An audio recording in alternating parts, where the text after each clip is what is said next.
On a summer's day in July 2011, Oslo was subjected to two horrific terror attacks, acts of mass murder perpetrated by one man, someone who believed in male superiority, Christian fundamentalism, and a white Europe, and who was vehemently opposed to the Labour government's stance on immigration and multiculturalism.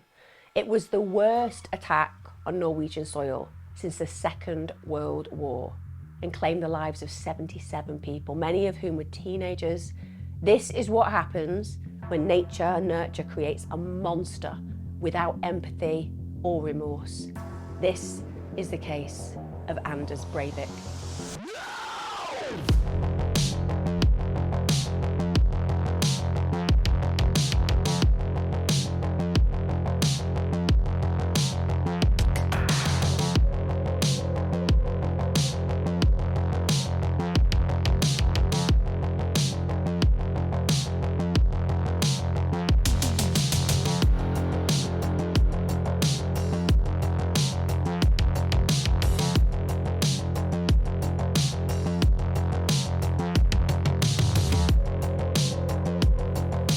Hi guys, welcome back to my channel. I thought long and hard about doing this particular case. I am always really conscious that one of the things that I never want to do is encourage any kind of negative types of behaviour when it comes down to covering cases that might incite such things. But this is such an intriguing case for me because I knew very little about the actual origin, I suppose, of why Anders Breivik was essentially created. I'm really interested in nature nurture and the debate on that. And I have to say, it was a really interesting journey to go on to learn about what created him. I'm not saying for 1 second that I excuse any of his heinous, grotesque behaviour. It's despicable, terrifying, and truly inhumane. But I also think that it's really powerfully important for us to look at how these killers are potentially created or at least additionalized by their early childhood experiences. If you're new to this channel, I release my content on a Wednesday and a Sunday religiously, so if you like crime and consistency, this is definitely the channel for you. Also, thanks to all you returners, I adore you. For those of you supporting me on YouTube membership and also on Patreon, without you I couldn't make this, so as ever, massive shout out to you all. But as I always say, your eyes on this content makes a difference to my life, so thank you so much for being here. If you wanted to create a monster, you would and could essentially subject them to the childhood of Anders Breivik. Breivik's childhood was horrific. There was no physical abuse as such, but it was absolutely filled with emotional and psychological abuse, the worst kind. And what's really terrifying about this is it came from his primary caregiver, his own mother. So Vehemently Bering was the individual who was responsible for bringing this child up in these horrific circumstances. She was an ardent feminist, and of course, ardent feminists don't have to be men haters, but there's certainly a portion of feminism who is very anti-men. Without a doubt, she used this belief system as an excuse for, I would say, emotionally torturing her son. Even before Breivik was actually born, he was literally hated by her. And let me put this into context. When she was pregnant, we all know what it's like. When you're carrying a baby, they kick you from the inside because they're moving around and there's not a lot of space down there. And the reality is, it's something that causes joy in most parents, both male and female. At the end of the day, if your partner is pregnant and you have this little person kicking the stomach and you can feel it from the outside, often it's just a joyful experience parenting-wise. But joyful it was not for Vehemently, because essentially she felt that he was kicking her on purpose to hurt her. I kid you not.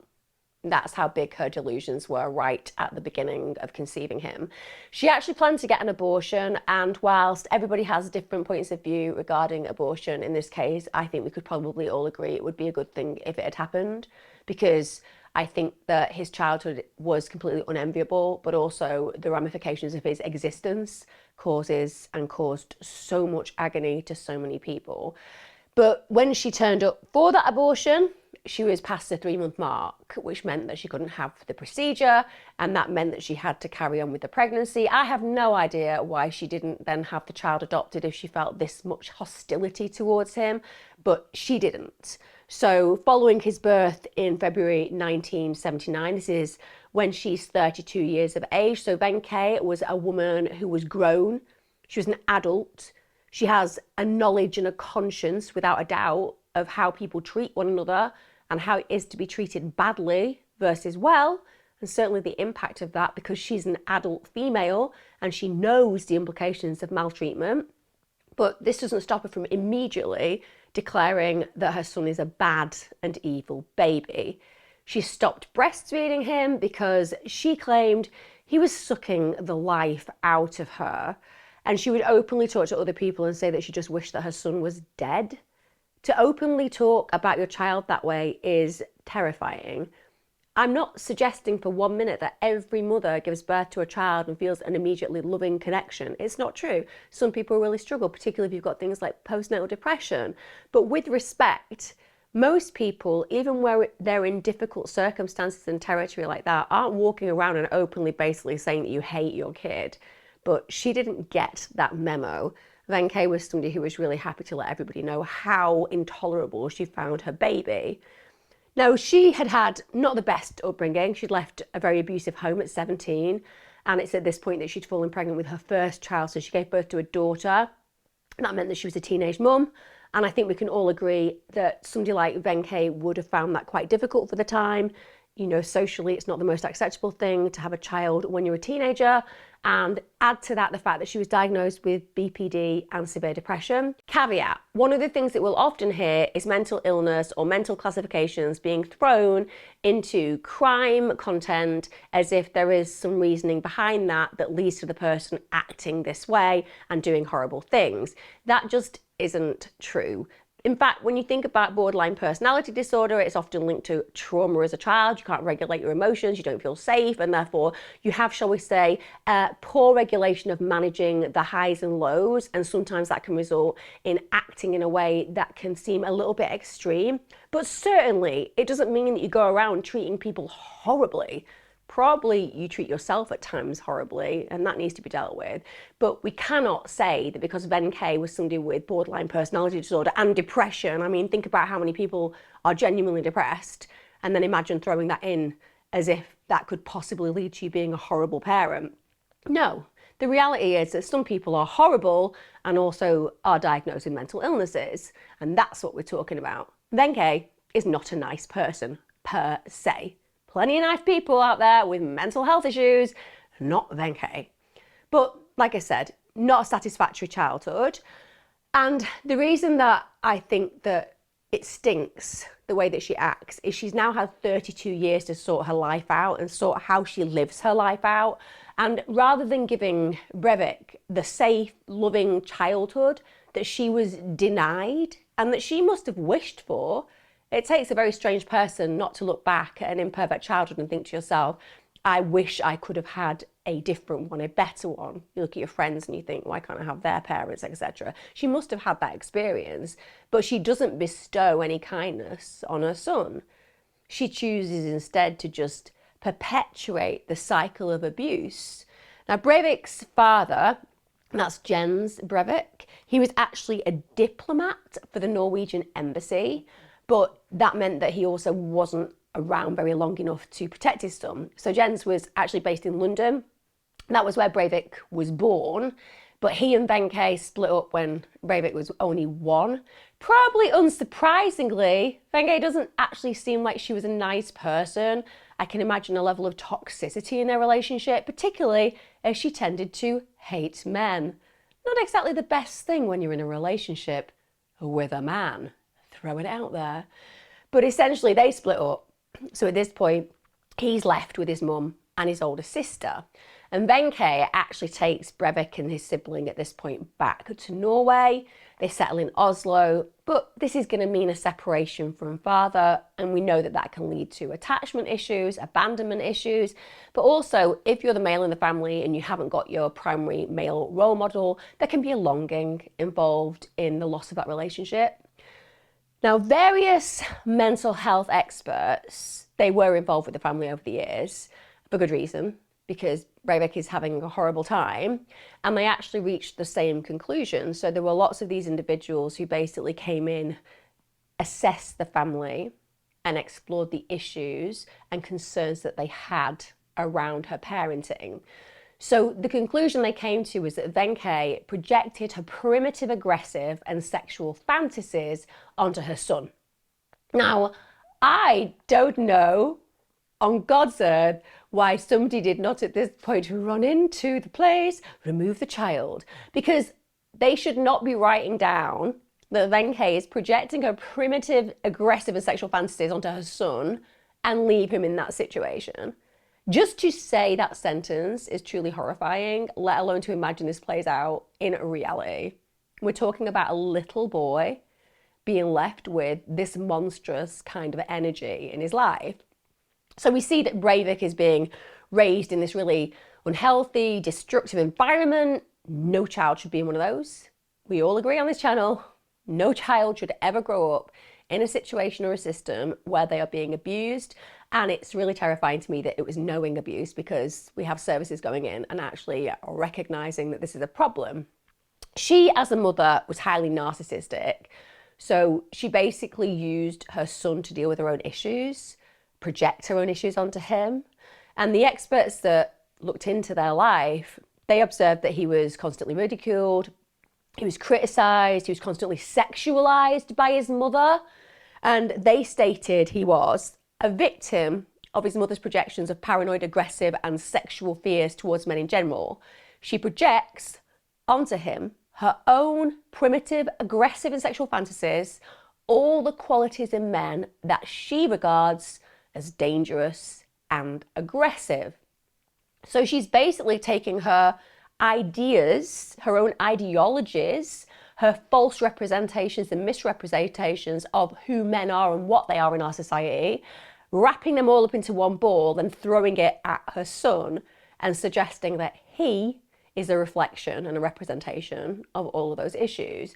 And if you imagine that even if as a parent you have some concerns about what you might believe is a patriarchy, some people genuinely believe that we live in a patriarchal society and therefore they feel that men and misogyny are a big part of the problem. If you have a son, you've got the perfect opportunity to educate them, to open their eyes to your belief systems without making them feel dehumanized, without actually demasculating them as well, because at the end of the day, you can create a man who's wholesome and loving, and you do that through a childhood that has great meaning and is also educational. So she chooses to do the absolute opposite of that. She almost has a men, there is no hope for them, therefore there is no hope for my child.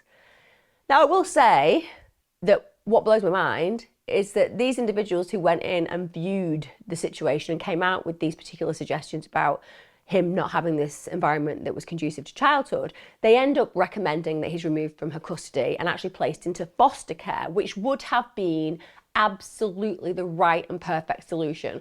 And no one wants to see a child removed from a primary caregiver genetically who's connected to them unless there is a huge concern in that family. But boy, there is a huge concern in this family. There's no dad there to moderate and mediate the behaviour, and she is going all out to abuse her son and to warp her son and to cause a whole heap of psychological problematic behaviours in her son because of her care. And they are saying he needs to be removed and placed somewhere else so he can thrive. But as I say in so many of these videos, in spite of that recommendation for one reason or another, it doesn't happen.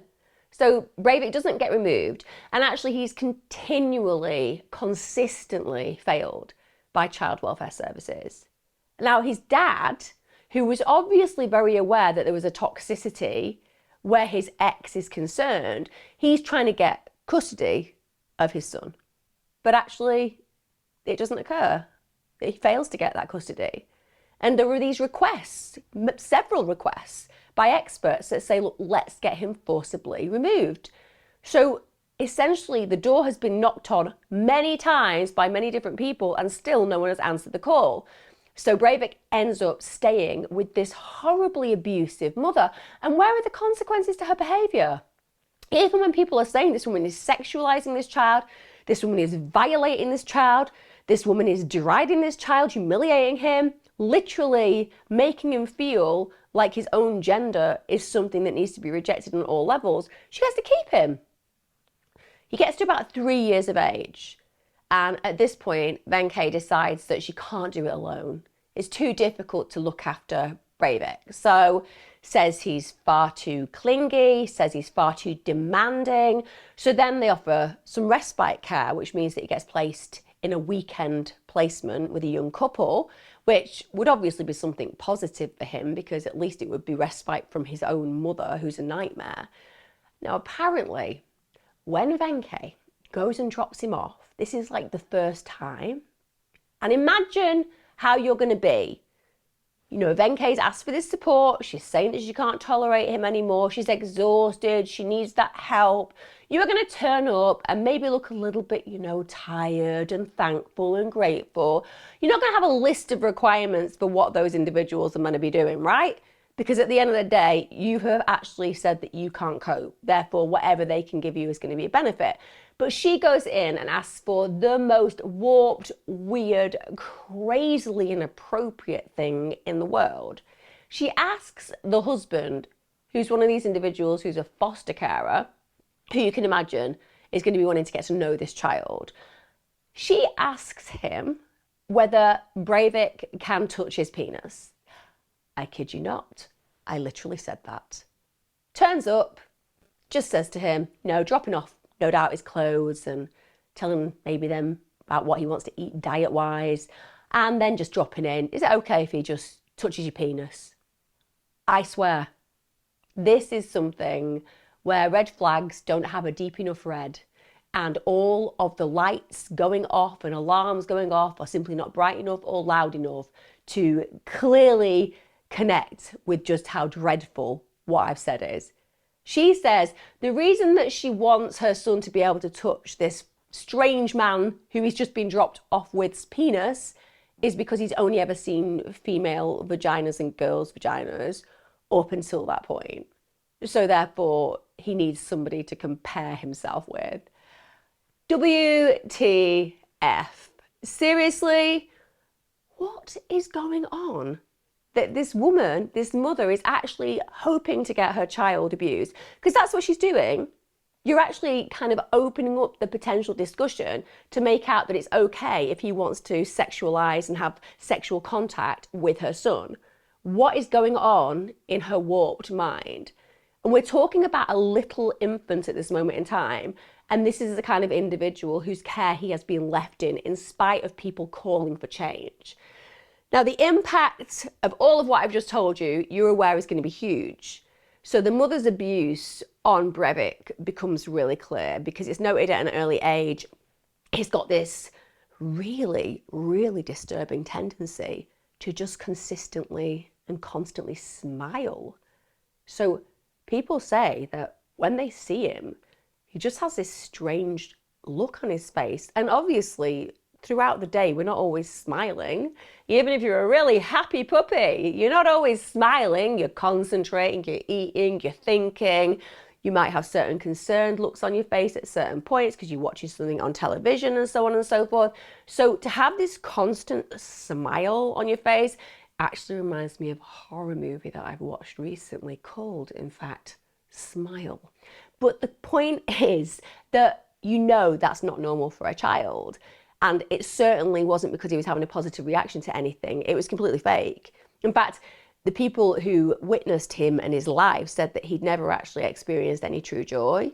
The smile was a psychological defense mechanism, and it was also accompanied, they said, by constant restless behavior. So clearly he was never feeling safe or sure of his environment, which is why you have this restlessness, but combined with this smile that's trying to make sure that he's safe, because if he looks a certain way that his mother isn't going to appreciate, there's probably going to be some dire consequences. Even when he hurt himself, we don't see typical childish behavior. So he didn't cry. It's as if Breivik was completely emotionally cut off and detached. Now, the experts who consider this behavior, they concluded that this was all a massive defense mechanism. His mother reacted so devastatingly negatively to any display of emotion from him that he'd actually learned to shut them down. Can we just take a second to imagine an under 5-year-old, so an under 5-year-old, any of you out there who've had children, you'll know about the stages that kids go through. For those of you who don't, you'll have met children, okay? At 5 years of age, they are meant to be naively, innocently enjoying their childhoods and just being whoever they want to be. And certainly when we're talking about 3-4 years old, which is the age frame I'm reacting to now, they are just so meant to be unaware of everybody else. They're meant to feel so secure and safe, and the foundations are meant to be so rigorously anchored that at the end of the day, they can act however they wish to without fear. We have a completely different state of mind for this young man, this child, this little boy. We have a state where he is so aware and considerate of his environment, so scared of the consequences of his actions, that he's internalized consistently and completely. So he knows I have to act a certain way all the time. I mean, that detaches you from your present experience. It detaches you from your reality. You're always living in a sub-reality that's controlled by another human being. And it's horrifying to imagine that this is what this young kid is dealing with. And there were times that he did melt down. It's very occasional, but on those occasions, he just lost it completely. And you can imagine that. I mean, we've all walked around, haven't we, trying to contain our emotions, trying to pretend that everything's all right. Be honest, how many times have people said to you, "Are you okay?" And you're like, "I'm fine."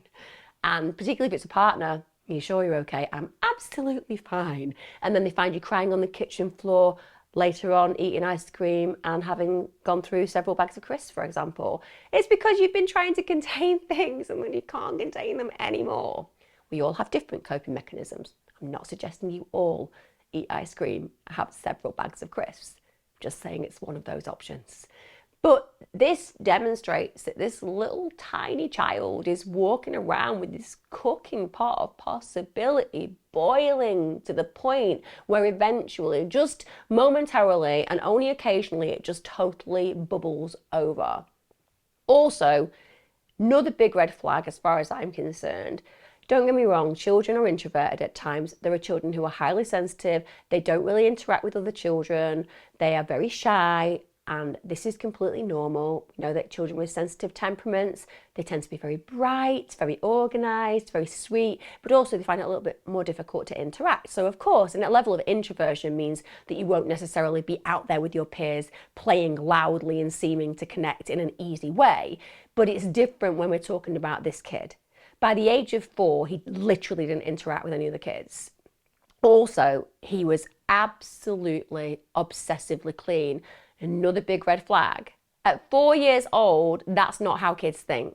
If you're a typical child, you're just like, I'm going to play with every single toy, and then I'm just going to go and eat something.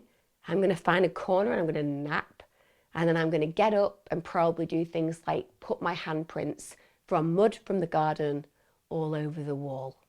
That's a good morning for any child.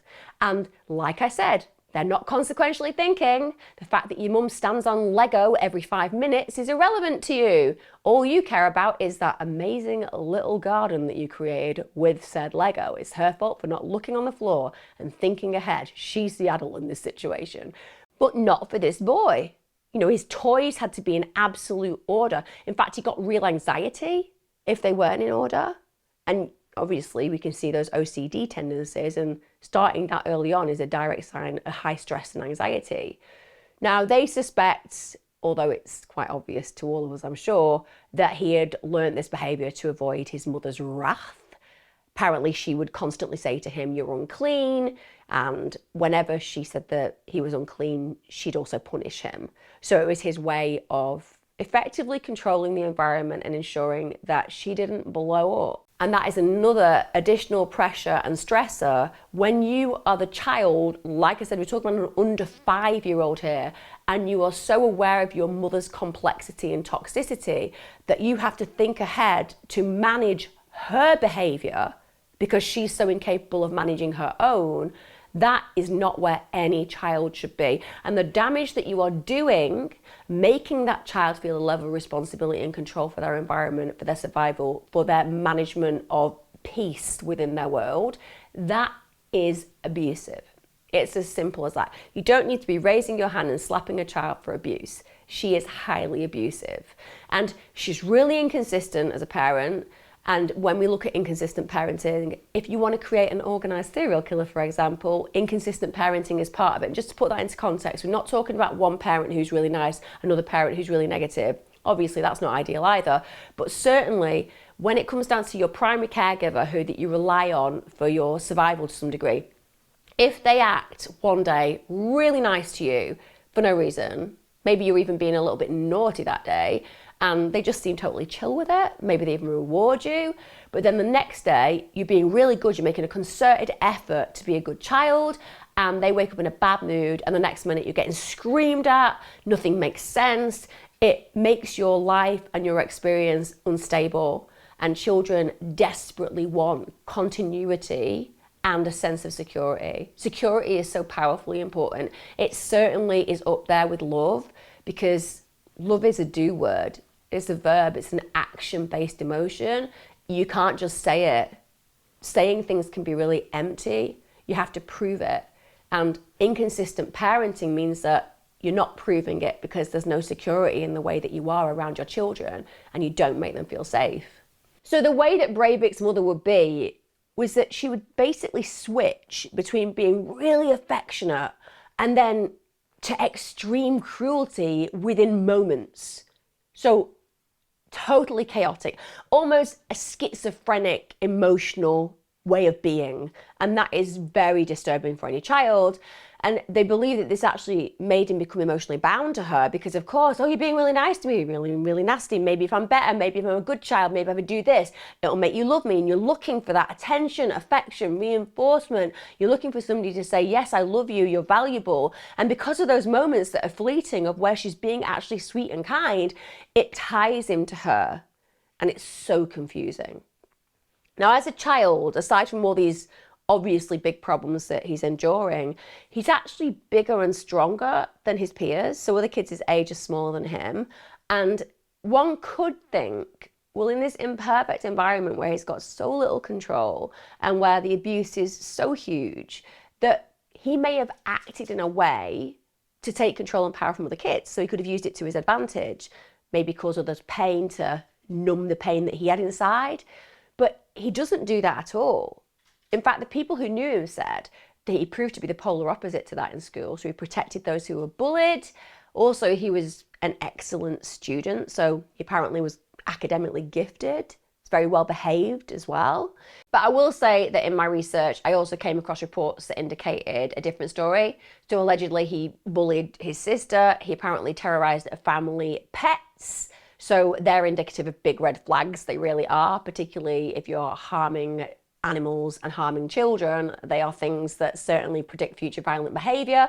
But that doesn't mean or dismiss the fact that he could be really nice to other individuals, and certainly school reflects that part of his character. Now, as he enters his teens, he does become more rebellious, but then who didn't? Certainly the person sitting here also became more rebellious. A lot of us do.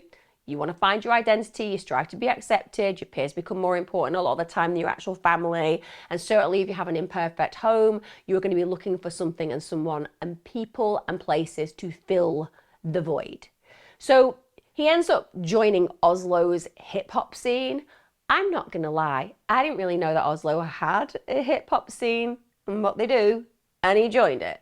Also, he became this prolific graffiti artist. And I think that we can all agree that graffiti is certainly a form of expression and it can be done very beautifully. I will say that he was considered a joke by other graffiti artists. Maybe his tags weren't quite as exceptional as theirs. Or maybe, I don't know, he didn't seem to truly be part of it. Maybe it was more that he was just on the outskirts and he wanted to be considered and revered in a certain way. He wanted to be seen as an individual who stood out, but it didn't feel authentic for those who were involved in that scene. Also, he got on the wrong side of the law at this point on more than one occasion, in fact. So we're seeing criminality enter the picture. And arguably, if you are vandalising, as some people see graffiti, then you are going to encounter the police. It's as simple as that. But it doesn't seem to deter him. So I guess we can also note that he has an issue with authority figures. Now, according to Breivik, his dad, who basically still had contact with him, at this point, he stopped being involved with him. But his dad said that's just ultimately not true at all. It was Breivik's decision to break off contact. And I think that if we look at the history, his father was trying to get custody of his child for a while. So it would surprise me if he was the one breaking off the relationship. I think that probably Breivik had a lot of anger directed towards his father because he didn't rescue him. And maybe as a teenager, he became more self-aware of the fact that he had an opportunity to project blame, and it sat comfortably with him if he didn't take any responsibility for his own self and his own actions, and instead allowed himself to project the pain that he felt because of his abandonment by his father. As far as he was concerned, that was probably a more comfortable psychological place to live, and that is why I would ultimately imagine that he does reject his father. Now, this point in time where he's a teenager, where he's breaking off contact with his dad, this does seem to mark the start of Breivik isolating himself from people around him. Also, at this point, he stops associating with the hip hop community, even falls out with his best mates. And it also coincides with a real concerted effort around his appearance. So it's like he becomes physically fixated with his appearance. He wants to be seen as big, he wants to be seen as strong. So he starts weight training, he starts taking steroids, and then he actually goes ahead and has cosmetic surgery on his nose. He has cosmetic surgery on his chin and forehead as well. So arguably we could say there is some body dysmorphia potentially. And again, if we track back to his childhood where there's the obsessive compulsive traits about being neat and ordered, it could be that he's seeking perfection in the way that he looks, as far as he's considering perfection at any rate. But what you think about when you look at somebody who goes and gets his steroids, gets his bodybuilding, maybe has his forehead and chin done in particular, is a very masculine way of being seen. So again, he's starting to amplify the very part of himself that his mother's rejected.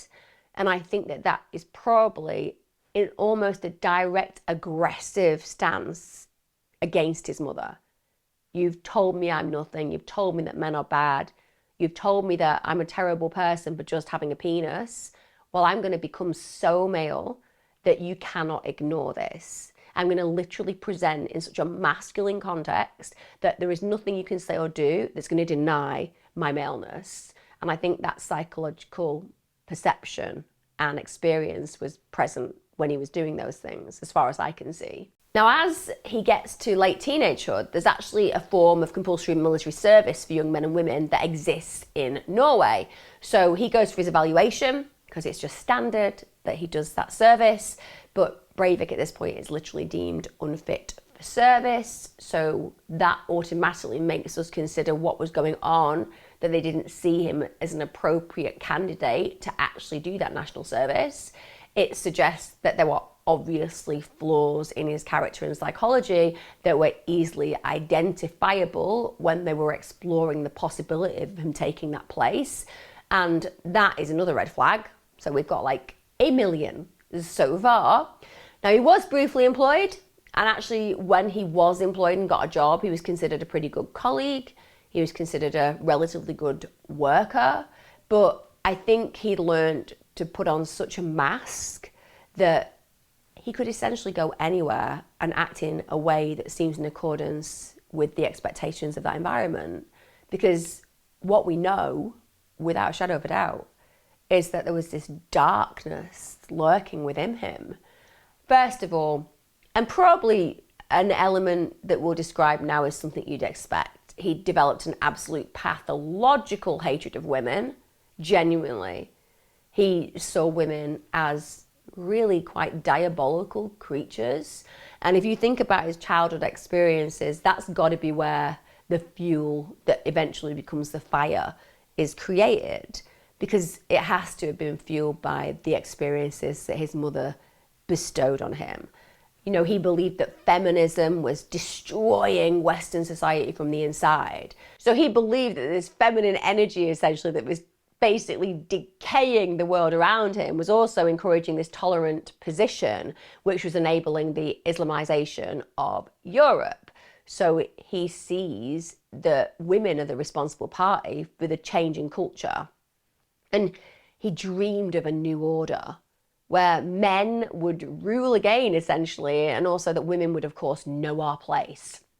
I guess he had this very traditionalist perspective of how the world should work, and he hated the fact that that had been derised. Now, it transpires that in addition to this very clear hatred of women, Breivik had these incredibly extreme right-wing fascist views. So he'd previously become a member of the Progress Party, and even though the name is Progress Party, progress is not what they were looking for, because essentially his main agenda was to turn public opinion against immigrants, also to just go ahead and alert them to the dangers of Islam. So Breivik really aligned himself with that, and he hated the policies of the centre-left Labour Party. He was vehemently opposed to their stance on Muslim immigration, their stance on multiculturalism. It was, as far as he was concerned, completely incompatible with his far-right views, and he became convinced and fixated and obsessed with the idea that the West was at war with Islam. So he was this Christian fundamentalist, and he claimed that Europe was going to end up becoming Eurabia. So at this point, he thinks, well, I'm going to do something about that. I'm not going to accept it. I'm not willing to see the place that I consider my home changing. So he begins to formulate this plan, and this plan isn't a short-term plan. It takes 9 years in the making. And in his mind, genuinely in his warped, deluded, fascist mind, it was a plan for him to save Norway. So he decides that he's going to strike essentially at the heart of the government. He's going to give people this wake-up call that, as far as he's concerned, they're so desperately needed, but he needs cash to fund it. So he ends up taking out loans on 3 credit cards. He also sets up his own computer programming business, but this is later declared bankrupt, and that means that he ends up having to move right back with his mother. And understandably, at this point, he withdraws further because, I don't know, he wouldn't want to talk to his mother because she's a heinous example of a human being that really should never have been able to bear children at all. But because it's really unsatisfactory, this environment, he just ends up withdrawing further and further into isolation. So he doesn't even socialise, doesn't leave the flat. So he stays in his room and he basically plays computer games all day, mostly World of Warcraft and Call of Duty. And of course, we know that a lot of us like playing things like World of Warcraft and Call of Duty, and we're not about to become a terrorist. But he claims, because of his particular interests, that the latter game, so Call of Duty, had really helped him create a better aim. And obviously that's horrific, because if you think about what I'm going to talk about shortly, he's seeing this as a practice ground for actual reality in the future. Now, in addition to politics, Breivik also had this really unhealthy interest in guns. So he starts to acquire, because he's a bright guy, this extensive knowledge of weapons and military hardware. And some people love the history of ammunition and arms. There's a whole arena of human beings who just really find this quite captivating, understanding historical realities and looking at how these whole arms area have changed over the decades, years, hundreds of years. I have to say, I find it quite disconcerting when people have a particular appetite for this area. But like I said, if it's just on a historical level, it's no big deal. But we're not talking about that here. We're talking about somebody who is learning about guns because this is an education journey they're going on because they want to put it into reality and actuality. So he ends up starting to buy lots of firearms. He got multiple firearms, and he was even an active member of Oslo Gun Club. So he's taking it really seriously.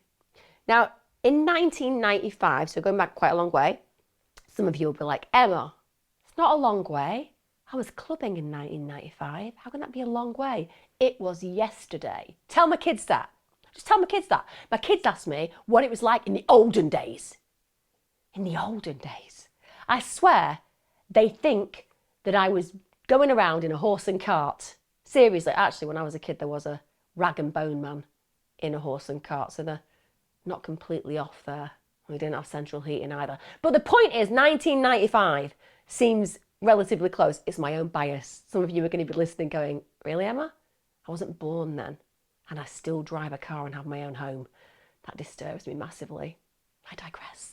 But yes, going back all the way to 1995, when obviously I wasn't around. I mean, gosh, I don't remember 1995 at all. Actually, that's pretty true. 1995 is a big blur for good reason. I digress again. Anyway, 1995, there'd been this bombing. It had occurred in Oklahoma City, and boy, it was horrific. And I don't think that a lot of us are necessarily historically aware of some of the major events that have played out in the most heinous of ways in the Western world. You think about Oklahoma City in 1995, you're not thinking about 168 people being killed in one mass murder. That's not something that many of us register with. Those of you who live in the States, I appreciate that you will probably have a real recollection of that, but I guarantee for a lot of you now, you'll be hearing this for the first time. So there's this guy called Timothy McVeigh, and it's in an anti-government protest, basically. So he's really angry with the government. So he parks his truck and it's a bomb. So basically the whole truck has been made into a major bomb. And he parks it outside a federal building. And then the blast goes off, and as I say, 168 people were killed. It's absolutely enormous loss of life, isn't it? But Breivik, as opposed to being averse and disgusted and stunned by the fallout and loss of life in this scenario, he sees this as an absolute model for the first part of his plan. He sees this as an educational opportunity. And he also, at this point, simultaneously registers that he has a farm in Rena, which is in eastern Norway. Now, this is very clever because it allows him to access really large amounts of fertilizer, which he needs for his plan. Because obviously, fertilizer can be used in this way. And if you're suddenly ordering lots of fertilizer to a urban address, it's going to cause immediate concern. But if you've got a farm, hey, that's exactly what you'd expect. And he knows that. So he's intelligent enough in his organised offender way to ensure that he carries out practices and behaviours that are not going to alert the authorities. And that's something that makes him super scary. This is a guy who's learnt to wear a mask. He's a chameleon in our world. He knows exactly what he needs and requires to get a job done. And he knows how to create avenues to achieve that by not alerting the authorities to what he's planning to do. So in the months, this is leading up to July 2011, where the horrific crime plays out, Breivik actually visits his father's second ex-wife. So he goes round and sees her. Now, this is his former stepmom. And during a conversation with her, he actually says that eventually he's going to do something that's going to make his father proud. But this has been absolute years since he's even spoken to his dad. But I would imagine he's gone round to his ex-stepmums to basically tell her in the hope that potentially she's going to relay that message, or even just to have somebody hear him state it so that when he does what he's going to do, she can say, oh, well, he did tell me it was all about making you proud. And there are two levels to that. Level one is that the delusional, grandiose mindset of this man is one that wants somebody to bear witness to how he's feeling in that moment and to express it, and therefore to be able to pass on that this was done for you, Dad. I wanted you to be proud of me. Or it could also be to punish him. I'm doing this because of you. And his dad's obviously not going to be wanting him to go ahead and take anybody's life, but to actually be stuck with a sense of he wanted me to be proud of him, and he's saying that this is why he did this. Well, that's a cross to bear. It really is. So it could be that Breivik's just highly manipulative, and he knows that that message is going to get passed on. The fact that I'm saying it now means it was passed on, and his father has to carry that burden forever. I mean, that could be just very, very clever punishment, couldn't it? that Breivik wants to control his father's pain in that way, wants to let him know it's because of you. And yeah, he's saying, I want you to be proud of me, but equally it could be, that's the cost of abandoning me. Just posing it. It's kind of something that I've mulled on whilst doing the research. So we arrive at the incredibly sad and tragic date, 22nd of July 2011. At this point, 32-year-old Breivik emails a 1,500-page manifesto to 1,000 recipients. Bear in mind, if he'd emailed it to me, I'd never have read it, because I'm just one of those people. You see an unusual email with big attachment, I'm like, they're totally going to steal my bank details. But essentially, to those opening it, this document was entitled 2083, a European Declaration of Independence. And it stated that they were at war with Muslims and multiculturalism. And he claims in this manifesto that his actions would basically be the wake-up call that Norway needed, that the people of Norway would realise by his actions that things had to change. Now, when it came down to his manifesto, I'm going to be honest, it was a little bit like a young person was trying to pass something off as their work, like you would do when you're doing A-levels and you don't realise they've got a plagiarism programme to actually explore it. Because with respect, most of it had been lifted from other sources. So it had been lifted from the writings of US Unabomber Ted Kaczynski. And Breivik also uploaded this 12-minute video to YouTube. Again, this was all talking about the Muslim invasion of Europe. So he's letting people know how unhappy he is with the world. But I don't believe for 1 minute that anybody could have anticipated just how horrific this is going to turn out. Now he then, after doing this, takes this combination of ephedrine, which is a stimulant. He took caffeine, he took aspirin. So obviously he's trying to gen himself up, he's trying to pump himself up. And at this point, he leaves his mother's flat in Oslo's West End. He changes into this homemade police uniform. It had a fake ID. He then climbs into a van. Now, this was a van that contained a bomb. It was a fertilizer bomb that he'd made, and he'd spent the entire spring and summer creating this. That was at the remote rented farm that had allowed him to get access to the fertilizer. So he then drives that van into the centre of Oslo and then parks it outside Regjeringskvartalet. So this is a collection of government buildings which were occupied at the time by the ruling Labour government, included the offices of the Prime Minister Jens Stoltenberg. Now, fortunately, for Jens Stoltenberg, the Prime Minister was actually at home at the time. So he was actually preparing a speech that he was meant to give the next day to the youth camp, and that's on Utøya Island. But that was a speech that sadly is never going to be made. Breivik lights the fuse, leaves the van, leaves the scene, and then a few minutes later, it's at 3:26 p.m, the explosion kills 8 people. The youngest person who died was 26, but there was also a further 209 people who were injured. 12 were actually critically injured. So the magnitude is enormous. Now, whilst instantly images, reports of the blast are being just broadcast across the news, Breivik knows exactly where he's going. So he makes the 25 miles journey by car to the island of Utøya. And here, we have 564 teenagers. All they're doing is they're taking part in this Workers' Youth League annual summer youth camp. You can imagine, can't you? Going and being around loads of other young people, the joy, the fun you would have. And actually, as a teenager, often you probably end up in camps because your parents have sent you because they have a particular political affiliation. You're not even that bothered. You're just thinking, which boy am I going to kiss? Which girl am I going to kiss? Am I going to look cool in this outfit? And so on and so forth. I know that some young people are really politically driven, but genuinely, I state my point with absolute truth and I believe accuracy in saying that a vast majority of those kids, no matter how much they like the idea of being involved in politics, were more interested in just hanging out and having some fun.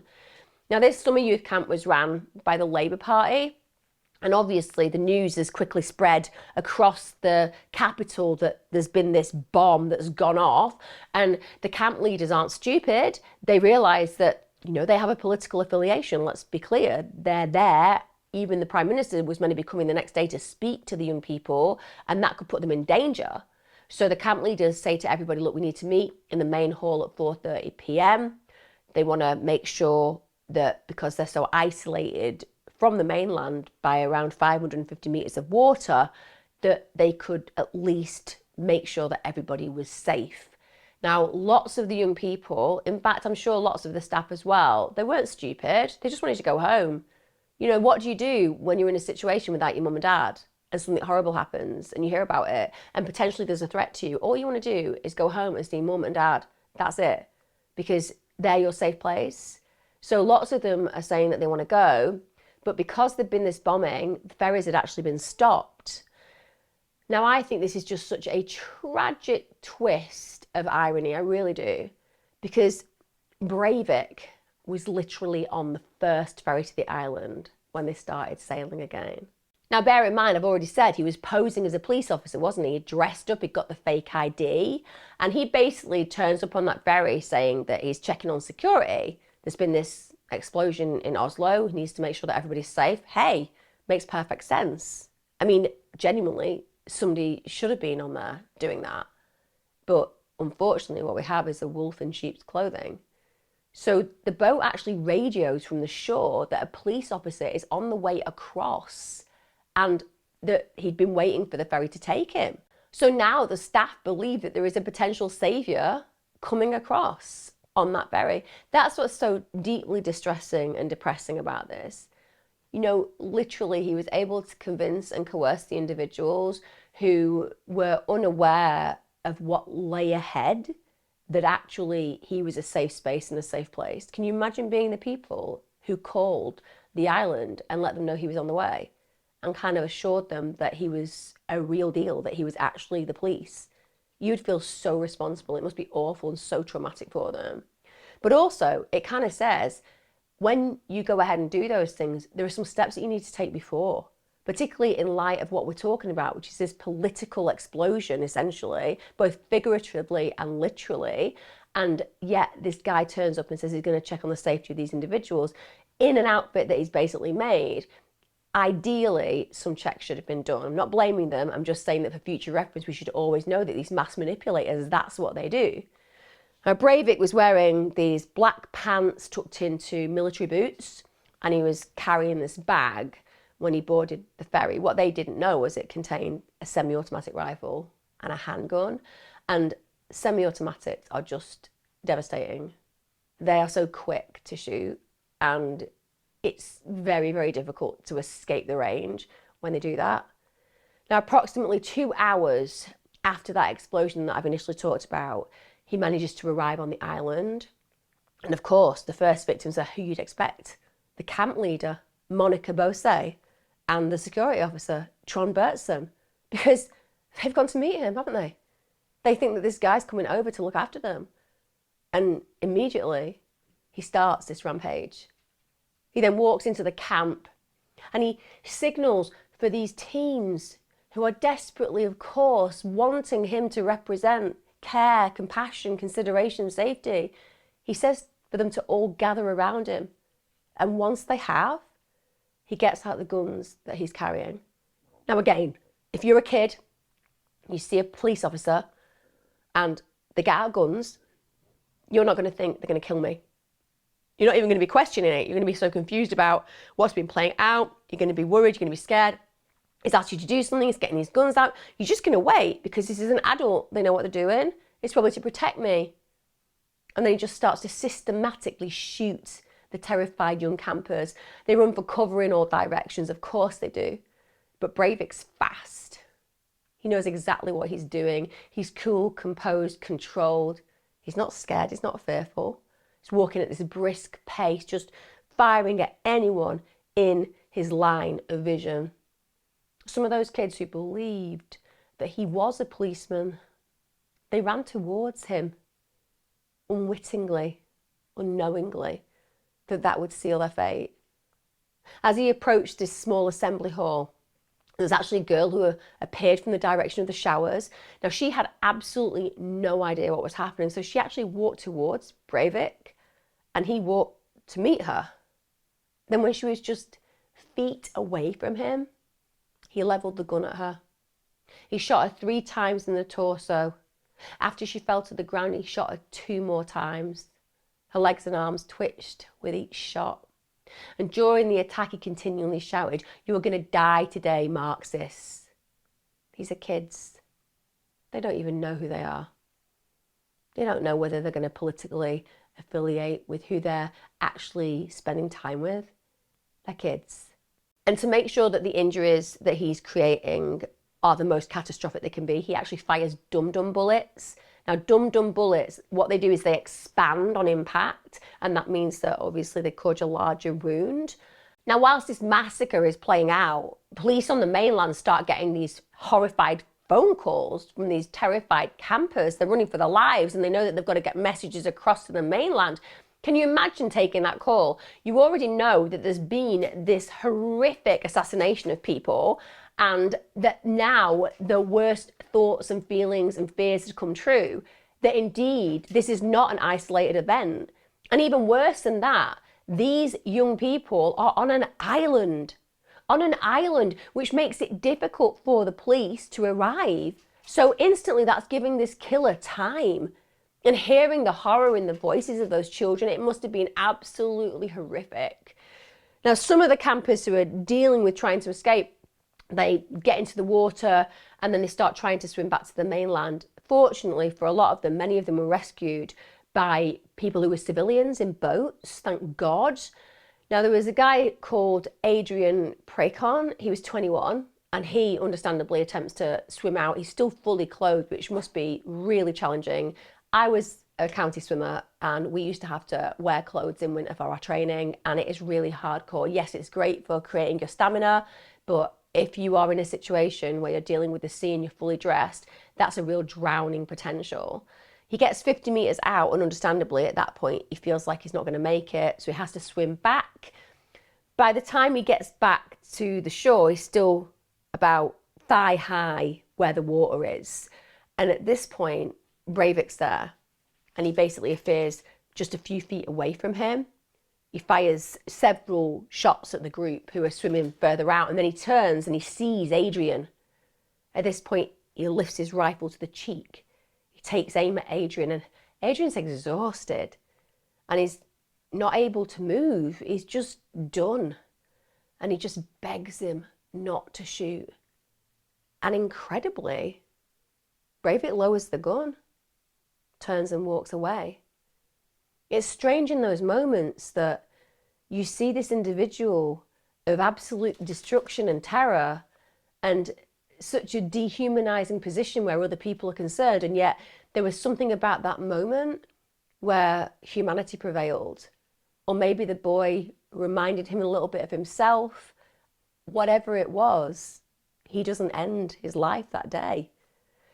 Now, witnesses also reported that there was another person that he didn't choose to shoot because it was like a child of 8 or 9 years of age, and he chose not to kill the child. And Breivik later said that the child was too young to have been indoctrinated, so he basically allowed the child to live. Unfortunately, very few would be given that kind of compassion, if you can call it compassion. We have 17-year-old Viljar Hansen. He was actually with his little brother, and when they heard the shouting, they just scrambled down a cliff towards the water's edge. They wanted to hide, but Breivik spots them from above. The next thing that Viljar notes is that he's by the water, and he hears this strange whistling, as he describes it, in his right ear. He tries to stand up, but he knows that he just can't. And then in that moment, he just curls up into a fetal position. He's just hugging a rock. Can't make sense of what's happened. He's confused. He said he wasn't in pain, but it just felt very unpleasant. So he describes it as like a new kind of pain. And he ends up lifting his left hand up in front of his face. And at that point, he notices that his fingers are just hanging on by the skin. And he also notes that for some reason he can't seem to see out of his right eye. So he runs his hand over the right side of his head, and then he feels something soft.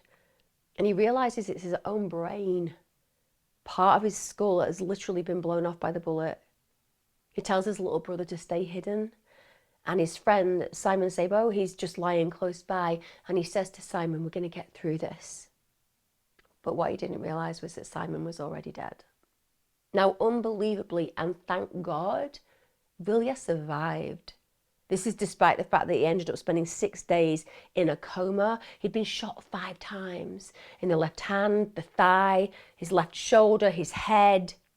He'd suffered brain damage. He'd lost his right eye. He lost 3 fingers. He'd actually had to learn to walk and write again. And even to this day, he still has bullet fragments in his brain. It's horrifying.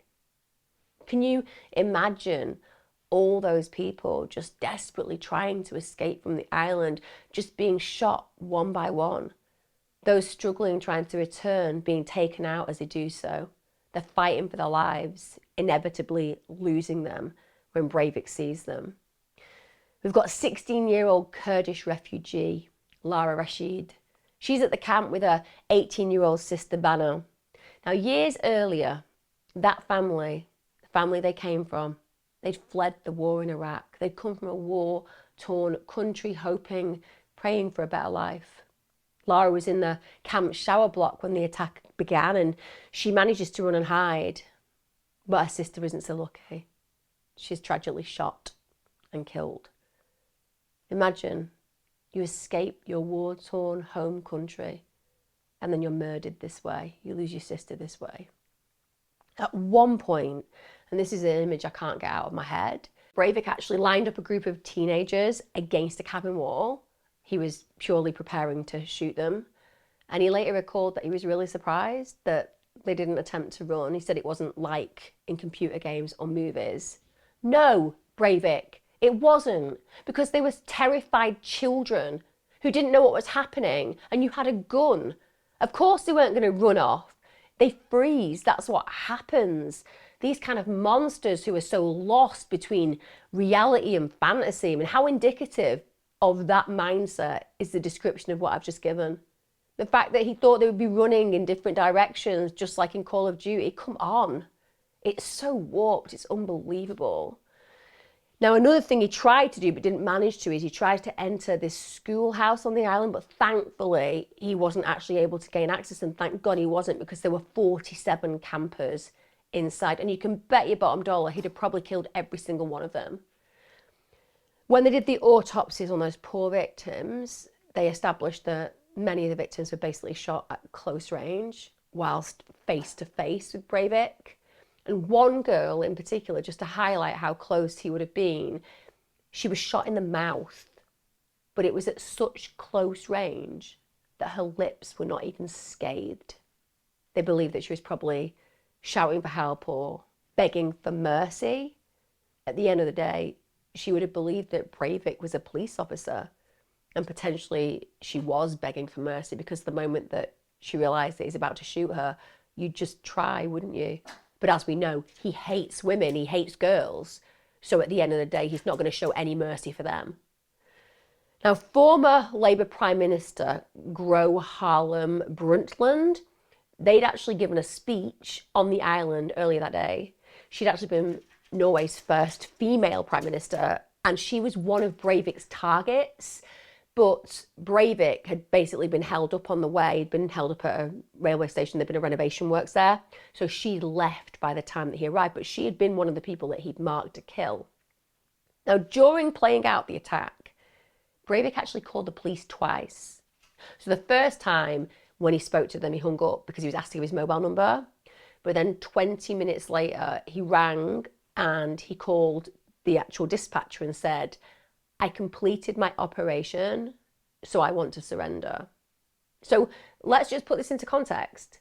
This was not a man who was going to die, for what he believed. He didn't want to be a martyr. He wanted to survive.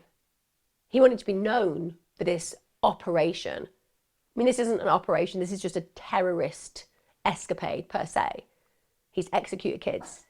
But for him, he feels that he's done something that is to be notable, revered, admired. And he's no intention of silently disappearing, being shot and killed. No, he wants the world to know him. Ja, god dag, her. Kommandør Anders Breivik i den norske antikommunistiske motstandsbevegelsen. Jeg er på Utøya for øyeblikket. Jeg ønsker å overgi meg. Ok. Hvilket nummer ringer du fra? ringer fra en mobil. Du ringer fra din mobil? Ja. Det er ikke min mobil, en annen. En annen. Hva heter du? Hallo? Hallo? For more than an hour, Breivik hunted down and shot dead 69 defenseless teenagers. Defenseless, helpless kids. His youngest victims were just 14. On top of that, there were 110 injured. 55 of them were seriously injured. When a police helicopter actually reached the island, when they arrived, they were the first to arrive. They took footage of the rampage and it was horrific. Absolutely unbelievable. It would shock any weathered, experienced officer. Armed police then finally arrived at 6:27 p.m. and it didn't take them long at all to find Breivik in the woods. And he immediately surrendered because that was obviously part of his plan. There was absolutely no resistance. To anybody who walked onto that scene, it was just carnage. I mean carnage, like out of every horror movie you've ever seen. Bodies lay strewn around the island, floating in the water, and the water was red with blood. And when you think about the vast area, a massive sea, the fact that they arrived and the water was floating with blood demonstrates just how many lost their lives for it to turn that colour. The police, the paramedics, they started to tend to the injured.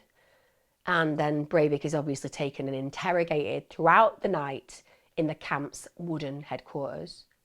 Now, incredibly, given the absolute carnage that he'd wreaked, 77 lives in total that he'd ended, all he was preoccupied with was a little 5mm cut on his finger. In fact, he insisted that he be given plasters so he didn't lose too much blood, as if he would have. But if there'd been a strong possibility of that occurring, I would have said, withhold the plasters. He also decided that the reason that he got that cut and that he told police was his observation of why he got that cut was because it shot a boy in the head at blank range and basically a piece of his skull had caused it. Again, he's just trying to seem so in control and so capable of these atrocities, and he's expressing that in the way that he's speaking to the police. Now, he goes on to say that he committed these atrocities to save Norway from the Muslim invasion and accused the ruling Labour government of letting Norway down. I mean, the warped reality of that statement is incomprehensible. It's impossible to compute. Breivik also said that he was actually involved with this large organisation and that he, of course, had this prominent position within it. So basically, he was portraying himself as this hero figure, this icon.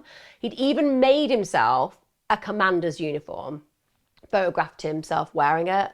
He'd also photographed himself wearing other military attire. He posed like an action man.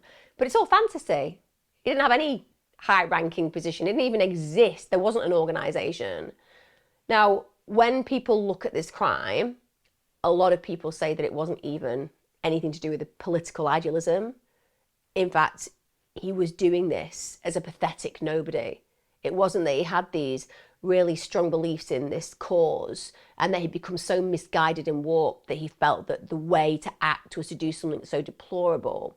But in mind of these political affiliations, many say that it's just not true at all. He just wanted attention. And when you look at domestic terrorists, his motivation didn't seem to be aligned with that. They said it was more likely that it aligned with school shooter behaviour. So he was more of a sad, weird loner, didn't have any friends, didn't really fit in. So as opposed to being politically affiliated, it wasn't even somebody who really knew anybody, which didn't fit that paradigm. Also, it was suggested that he had this intense hatred of women, and that really stemmed from his own sexual frustrations and anxieties, and that had nothing to do at all with the link between feminism and the Islamisation of Europe. So his issue with feminism was down to the fact that he was really intimidated by empowered women. And one of the things that is alleged and suggested is that he actually targeted the prettiest girls first during the shooting. Now, another point, I can't confirm it, but it's there, is that it's suspected that some people who knew Breivik thought he was gay that this was a real secret. He was ashamed of it potentially. Apparently he wore makeup, he'd never had a girlfriend, and some people, of course, concluded that the act of mass murder he committed wasn't even aimed at forwarding a fascist cause. Instead, it was very much payback. He felt that the world had never given him any recognition, that people didn't acknowledge or respect him, and therefore it was a way of retaliating for the internal rage that he felt.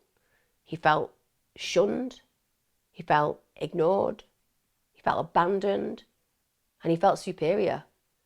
And that superiority led him to feel that he had a right to do whatever he needed to do to become somebody, to become something, to have the notoriety and individual that he felt he was deserved.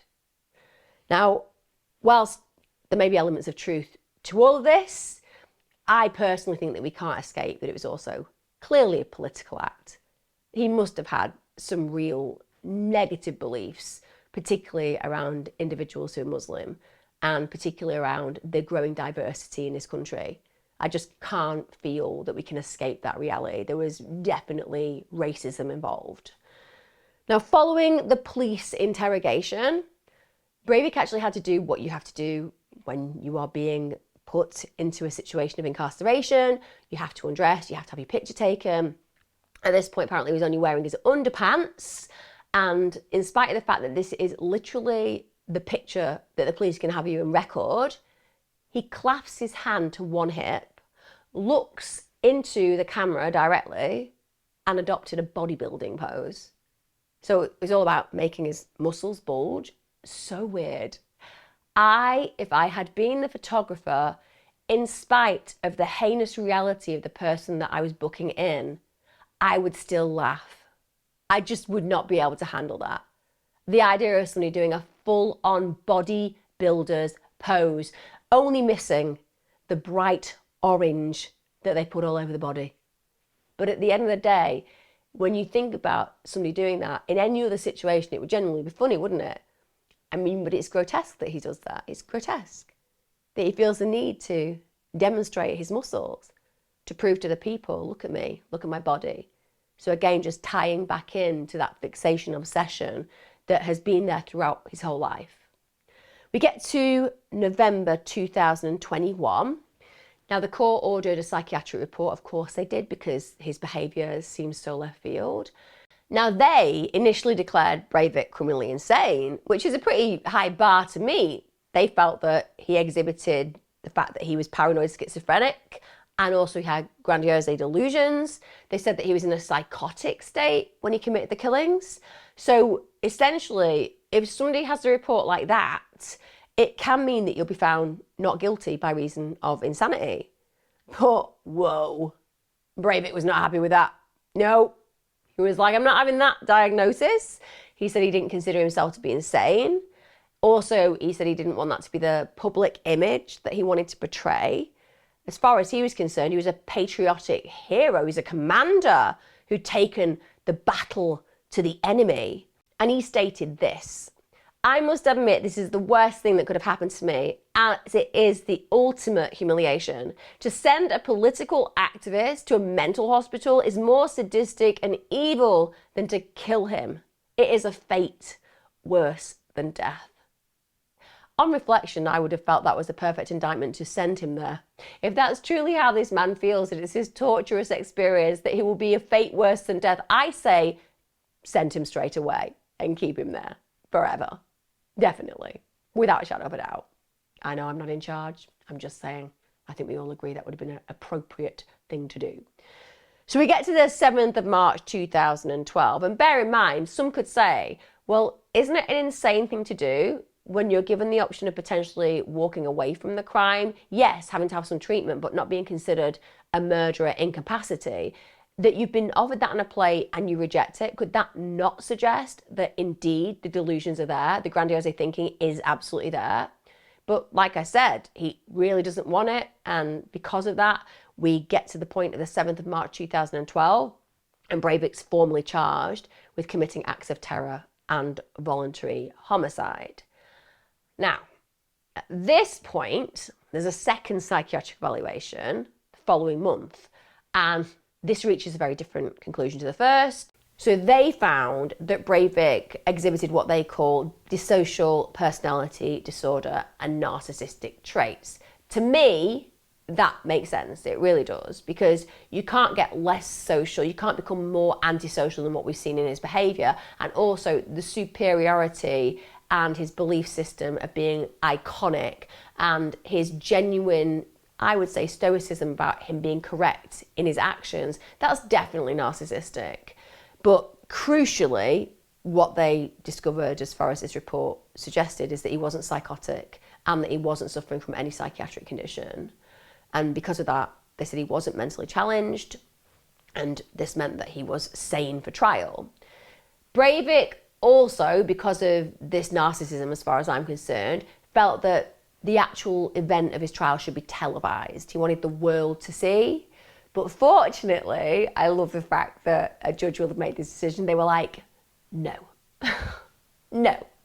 Unfortunately, we're not going to grant you any of your narcissistic desires. We're not going to televise this. And that's, to be fair, in position where so many people would be upset, because most of us would have wanted to see this guy on trial, would have loved to have seen him put in the dock and cross-examined and sent down. But at the same time, it's true, you cannot feed into this mentality. They know that his grotesque desire for notoriety is something that they couldn't pump any further. So this court denies him that audience that he desperately wants, which I love. And he also gets forbidden from wearing his homemade commander's uniform at court hearings. I mean, genuinely, what on earth did he imagine was going to happen there? I was going to come in my homemade commander's uniform. Probably the first day, maybe I'll wear Spider-Man on the next day, then maybe Iron Man the day after. You know, in what world does somebody make a homemade commander's uniform and expect to be able to wear it on trial for this heinous execution of so many? Also, they denied him an opportunity to read a speech that he prepared. Can you imagine how annoyed he'd be? He wants to read this speech. You know, he wants to make it all about him. And it's like, man, it's not about you. It's about the victims. So you just shut up and put up and we'll deal with what's happening to you. You won't have any control here. The very fact that he felt that the judicial process was an opportunity to basically promote his cause is again further evidence of narcissistic traits. As far as he was concerned, this was an opportunity for him to just let everyone know who he was and what he believed in, as opposed to realising, mate, this is because you're getting punished for your crimes, so button it. Just button it. How many of us would like to have helped him button it? I personally would have been first in the queue. I'd have probably paid. So we get to the trial. It commences April 2012. At the start, Breivik gives several fascist salutes and he tries to portray himself as a ultra-nationalist, claims he carried out the killings to fight multiculturalism in Norway and prevent Islamization. So this is where his belief system is trying to be kept, and he's trying to make everybody aware that this was for Norway, this was for his country. He's this huge patriot. We get the survivors who have to, of course, give evidence, which I can't even begin to imagine. I mean, to have gone through that and to come face to face with the absolute killer, the person who executed so many in front of you, it must have been beyond traumatic. So they have to give these harrowing accounts of witnessing Breivik execute their fellow campers, literally at point blank range. And whilst the court officials and the public are listening to this, they're getting moved to tears. It's unfathomable that these children were murdered this way and that their friends, their peers are having now to relive it. But in spite of Breivik hearing this, he just sits there emotionless, completely incapable of recognising the devastating impact of his actions. And I'm kind of taken back to that childhood where he wears the smile as a mask. Arguably, there may be nothing going on beneath there, but equally, it could be that same defence mechanism that we saw early in his childhood. Don't get me wrong, do I think this man has any empathy? No, I don't. But I also think that he wouldn't want to show fear in any way, shape or form, and he's well versed in knowing how to stop himself looking afraid. He did that as a kid with the smile. Now it's just a stoic silence, the unmoving, unwavering reality of just being still. The trial lasts for 10 weeks, and Breivik eventually is sentenced to the harshest sentence available under Norwegian law. I have no idea why this is only 21 years. Genuinely, 21 years? I mean, don't get me wrong, there's the possibility of the sentence being extended indefinitely. So there are certain things that he would have to do and be and offer when it came down to allowing him the potential to get out. But nonetheless, there is a potential he can get out.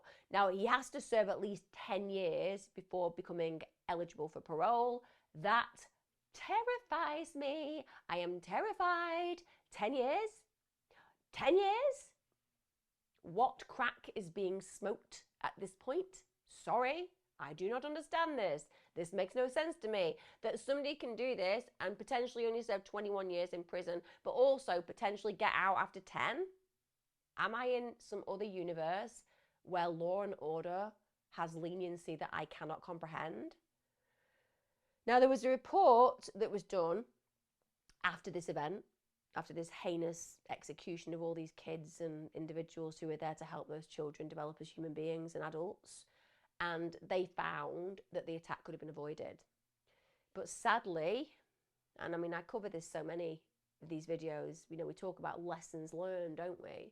But in this case, because there was understaffing and poor leadership, it found that the police and the security forces were really slow to react, which is just incomprehensible. I mean, you have a massive act of killing, of terrorism, and they're not acting really fast. Actually, to be fair, there are similar complaints about what happened at the Manchester Evening News Arena, where Ariana Grande was playing, and we had the terrorist bomb. Again, people arrived at different points, and there's quite a lot of negativity, particularly towards the police. That's been happening very recently. So it's not unique to this country. These things happen, but it's terrifying to imagine what could have been prevented if they'd reacted more swiftly. Therefore, obviously, in the future, they have a better protocol for dealing with such terrifying events, but it comes too late. It's always too little too late. Now, aside from what I would consider a very low sentence, another thing that's angered people, including myself, I will not lie, is that Breivik's living conditions in prison are so far superior to the prisons in the UK and America. So his prison quarters, wait for it, they're made up of 3 personal cells, 1 for living, 1 for exercise, 1 for studying, and he has a bathroom. I mean, genuinely, queue up people without a home. Go and commit a few crimes in Norway because you're going to get a 1-up on the kind of experience you have on a day-to-day basis on the streets. I kid you not. I'm not saying that without reality being based there. Imagine that. This guy has executed all these kids. And he's been given a cell with 3 separate annexes, essentially. Living, exercise, studying, and a bathroom. I mean, in London, you get a studio flat that costs you a fortune. You get your bed, your living room, and your kitchen, all in the same space.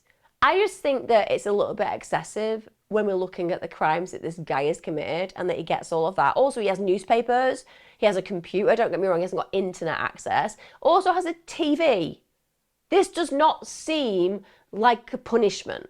I know he's not got his freedom, but this does not seem punitive. And I appreciate that a lot of systems don't necessarily believe in the punitive system, that they believe that rehabilitation comes from compassion and giving people good experiences and maintaining relationships with the officers and the inhabitants who are actually incarcerated that are positive, so that in the end you shape a model of behaviour that can go back into society to do less damage.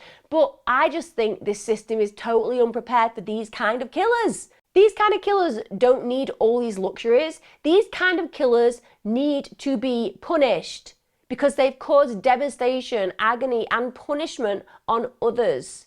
And let me tell you, this guy is not satisfied with that. No. Breivik isn't thinking, well, you know, good deal. At the end of the day, look at me, 3 square meals a day, newspapers, computer, I've got my games console, my TV. No, he wants more. Because you see, narcissists like him who are being punished this way, they always want more. Because narcissists are great with systemic failures. They're great at exploiting systems. They're great at doing things that mean that they can get more. And he knows all that. And that's exactly what he tries to do consistently in prison. Because let me tell you, this guy ain't going away. This guy is so superior and grandiose and such a narcissist that as far as he is concerned, his needs matter above everybody else's, above literally everybody else's. Being given all of those things I've talked about, and you can sense my frustration. In 2016, Breivik files a lawsuit against the state. Of course he does. Why wouldn't you? You've got a few hours to fill. You're thinking to yourself, how can I waste taxpayers' money and annoy the world? I will just claim that my human rights have been infringed due to the nature of my incarceration. So basically he says, because for most of the time he's been in solitary confinement, wonder why you're in solitary confinement. Let me just pose a few questions and possibilities here. Could it be that you might get harmed by another prisoner? Because a lot of people don't like you. You killed kids. Or possibility two, we don't think you're safe to be around other prisoners because, I don't know, you're a massive, raging, psychopathic murderer. Just throwing it out there. But he's not happy with that. He's like, even though I've got my 3-roomed area with my bathroom and all of my mod cons, I don't feel I should be in solitary confinement. He also claimed that his chair was not comfortable. I tell you what, Breivik, if I'd been the one giving you your chair, it would have been like the one out of the movie Saw. And we all know what happens in the movie Saw. Done and well for the person strapped in the chair. But anyway, he says that his chair's not comfortable, that his rubber pen was not ergonomic. Yeah, so it wasn't nice to use enough, you know? It didn't have that nice feeling that it had been designed specifically for his fingers. Also, he said that his PlayStation 2 hadn't been upgraded to a PlayStation 3. I would like to upgrade that PlayStation in one of his cavities. That's all I'm saying. Shove it somewhere that the sun don't shine. This actually caused him to threaten a hunger strike, which, I'm just throwing it out there, I would have been like, okay, off you go. I'll just keep your food back for one of the other more favourite prisoners of mine. But this is what he says. You infringed my human rights and I'm going to go on hunger strike, which would essentially save some money, just throwing it out there. But anyway, the National Court and European Court of Human Rights ultimately ruled his rights had not been infringed because in any dimension, he's got perfectly adequate rights being met. He's got a PlayStation. It might not be the new version, but he's got a PlayStation. He's got a computer. He's got a comfortable surrounding. He's being fed well. He can just go and shove it. That's basically what they say. Now, in 2022, Breivik hasn't finished, he's 42 at this point, and he unsuccessfully applies for parole. You know what? If he's walking the streets, most of us would elect to go into his prison and spend the rest of our time there, because none of us want to think that this kind of an individual is ever going to be fit for release. Even more alarming, and yet comforting, because it also means that he's not going to get out, is during the actual hearing, he repeated these far-right conspiracy theories and displayed Nazi salutes. I mean, I can imagine the parole board was sitting there thinking to themselves, well, hopefully he'll have learnt his lesson. Hopefully he'll have realised that his actions were deplorable. Hopefully he'll have showed some remorse level and recognised and reflected that there is something seriously wrong with his mindset. But no, just do a few Nazi salutes. It's really going to endear yourself to the parole board. But again, the narcissism, love the old chinks that nature leaves in the psyches of these individuals. You know, he thinks he's so much better and he's not losing that level as far as he's concerned of being a hero with this ideology that he believes that others follow. So he states during that parole, in between Nazi salutes, that his ideology hadn't changed. So he still believed everything that he'd done that had led him to the most horrific executions that we've talked about today. But he said, now, even though I feel exactly the same about all of the things that I've done and said, even though I don't have any remorse whatsoever. What I've realised is that I can carry on this ideology through peaceful means. I kid you not. Through peaceful means. As if you can be a raging racist, a raging Islamophobe, a raging misogynist, but be peaceful. It's a peaceful way of operating, said no one ever. So apparently he'd renounced violence and terror and basically said that he was a non-violent Nazi. I believe that's an oxymoron, just throwing it out there. Now the court, as you would imagine, because they were older than 6 months and also able to hear and think logically, didn't trust him and considered him to still be very, very dangerous. His psychiatric condition hadn't changed. He had a severe risk of offending if he ever is allowed out.